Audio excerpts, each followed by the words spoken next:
The mystery of the altar is one of the mysteries of the kingdom. Mysteries are not mystics.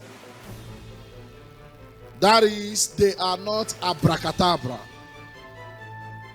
but they are kingdom principles packaged in scriptures.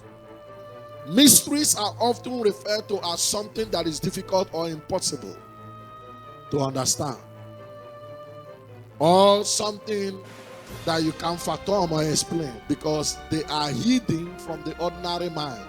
The death and resurrection of Christ, for instance, is a mystery to the ordinary mind, but is not an impossible thing to understand. Trying to define what mystery mystery is not mystics, it's not abracadabra, it is kingdom principle.